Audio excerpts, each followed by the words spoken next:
రాష్ట్రంలో కూటమి ప్రభుత్వం అధికారంలోకి వచ్చినప్పటి నుంచి అనేకమైన అక్రమ కేసులు, ఎవరైతే ప్రభుత్వానికి వ్యతిరేకంగా మాట్లాడుతుంటారో వారిపైన కేసులు, దాడులు తప్ప ఈ కూటమి ప్రభుత్వం అధికారంలోకి వచ్చిన తర్వాత అభివృద్ధి అనేది శూన్యంగా మారిపోయింది.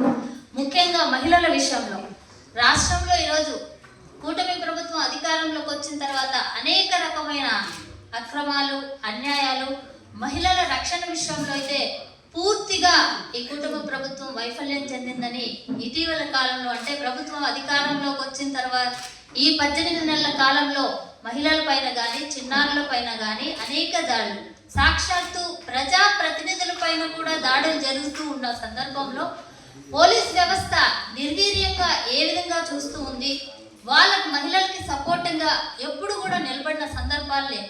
నిన్నటికి నిన్న మన నెల్లూరు జిల్లాలో చూస్తే నిజంగా చాలా బాధాకరమైన విషయం.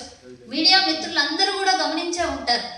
గత 40 రోజులుగా నెల్లూరు మున్సిపల్ కార్పొరేషన్ ఎదుట మున్సిపల్ కార్మికులు, అంటే వాళ్ళకి రావాల్సిన నిజమైన హక్కుల కోసం, వాళ్ళకి రావాల్సిన హక్కుల కోసం దాదాపుగా 40 రోజులుగా అక్కడ మున్సిపల్ కార్మికులు ఏ విధంగా నిరసన వ్యక్తం చేస్తున్నారో మనందరం చూసాం.